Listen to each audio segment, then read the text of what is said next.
Welcome, ladies and gentlemen, to the next part of the Sonic City playthrough, and we're about halfway through the game. We're in the fourth, which should be in the fourth part. And since this game has 7 levels total, this whole playthrough will be 7 parts. Anyway, we are in the Quartz Quadrant level.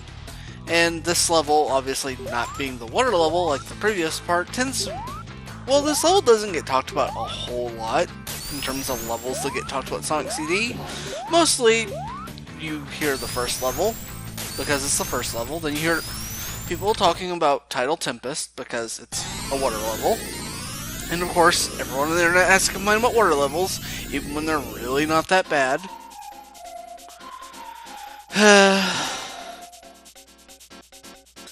And then you will have a contingent of people that will complain about how Wacky Workbench, the next level after this, is literally unplayable, even though I disagree with that, but eh. And you will have people talking about Stardust Speedway, the 6th level of the game, which we will get to in a later part. Because Stardust Speedway is probably the most iconic part about this game, and you'll see why later. It's mostly due to the boss fight in there. Anyway, we moved back to the past of Quartz Quadrant and destroyed a Roboticizer capsule. So we've basically fulfilled all the requirements necessary to get a good future in Act 1. Also, I find the past to be really kind of pleasant in Quartz Quadrant specifically, because the whole gist of the place, it's supposed to be like a mining plant. And this is like the first instance of that kind of level trope, if that's the right term to use, in a Sonic game. I mean, like the closest... I mean, we had like kind of underground levels, like... Parts of Marble Zone were underground, Mystic Cave Zone and Sonic 2 were underground, but it wasn't quite like an active quarry being used for some nefarious purpose from Dr. Robotnik or something.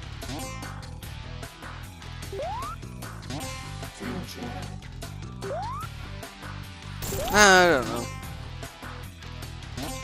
And now we are using that spring over there. You can very easily activate get the required speed necessary to activate a time travel forward into the future.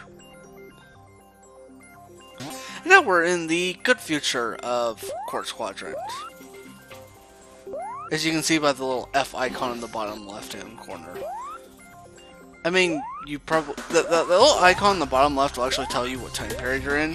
So, if you are in the future, it'll be an F. If you're in the past, it'll be a P.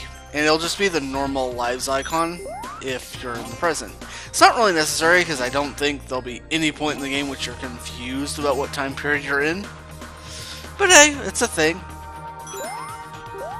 Anyway, for the purposes of showing... Because we were very, very close to the level, so for the purposes of actually showing off what the good future looks like, I decided to run around a bit. Also, I like how I avoided falling through the spikes while I had exactly 77 rings. Totally a coincidence.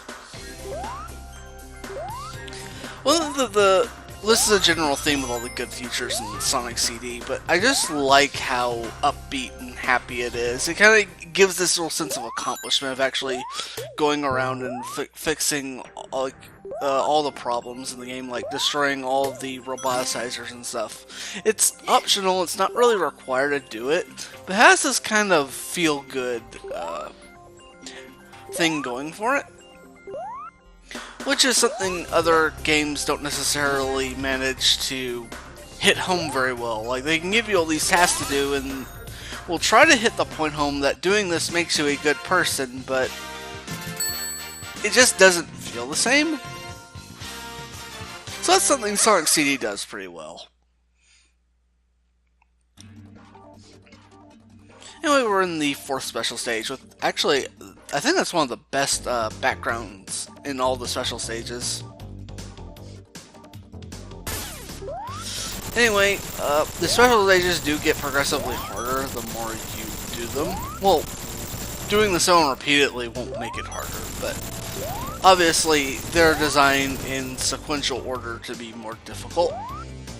And you'll see a lot more and more water, and sometimes paths put in areas that are more than likely designed to get you to be pushed in the water. So, as always, don't fall for it. One thing we're not really seeing here because I'm destroying these UFOs too quickly, but if you fall under 20 seconds at any point in time in the special stage, a blue UFO will appear on screen, and you will literally hear a siren going off. And the siren's kind of obnoxious, if I'm being perfectly honest.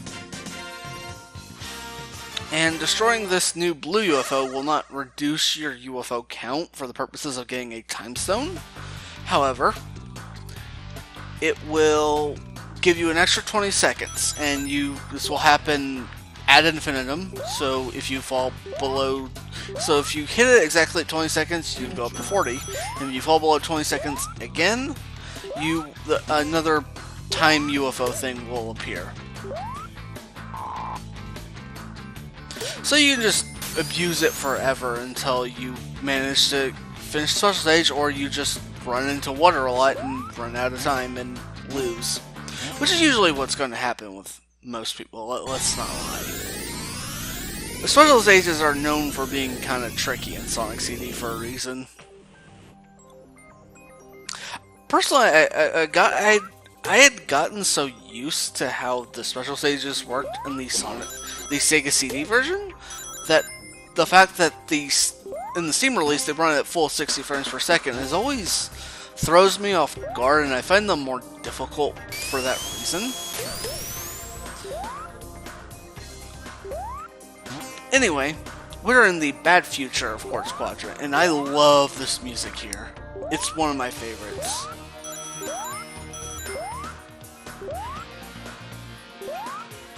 I mean, this game doesn't really have a plot, but sometimes a mix of like music and art and ambiance and mood can sort of take the place of a plot in a game. I mean, you have examples like Metroid and stuff. And Metroid's always been a pretty good series. I always liked it. I guess you could say the same with something like Castlevania, where the mood kind of replaces a need for a story, so you don't necessarily need to have, like, you know, a kind of Final Fantasy-esque dramatic sweeping narrative. And I guess that's something you could argue that's something this game does pretty well, that the later Sonic games are really bad about, where they kind of feel the need to have a big grand narrative because people want something, I guess, a bit more medium fulfilling than just their normal platformer. I'm looking at you, everyone that criticized Colors and Generations for being too short.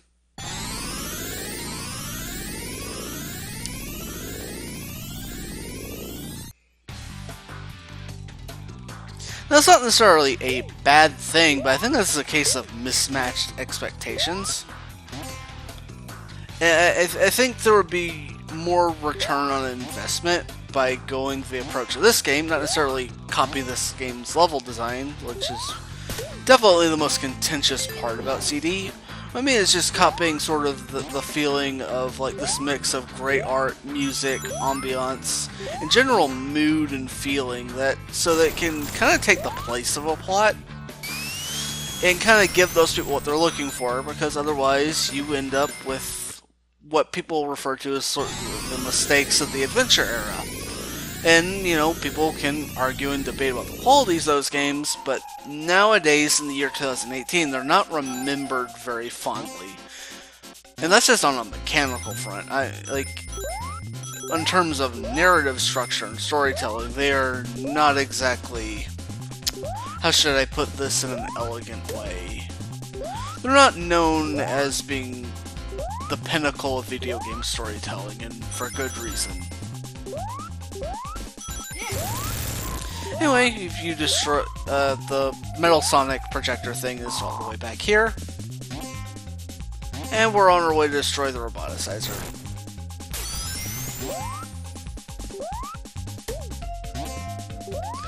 Those robot bug things always kind of catch me by surprise a lot. I had to do a few takes over and over. Not over again a lot, but more than I would like to admit to.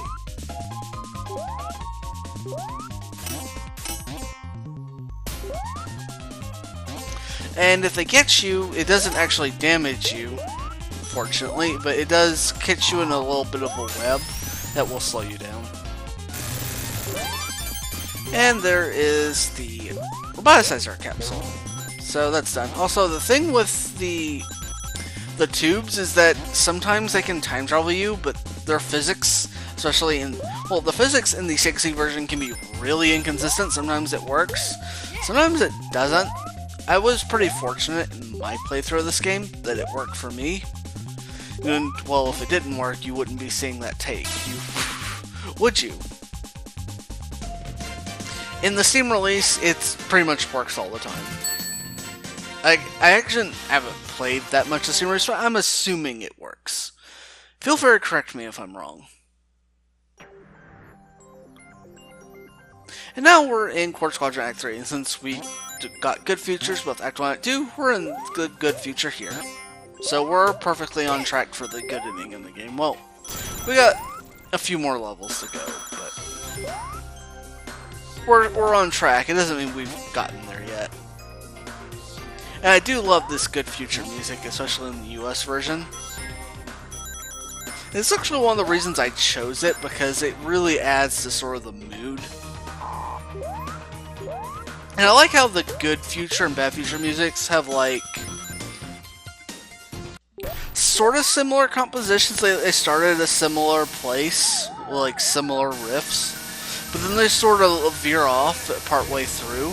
I always find that kind of an interesting comparison. Anyway, we're at the boss, and this is one of the easiest bosses in the entire franchise.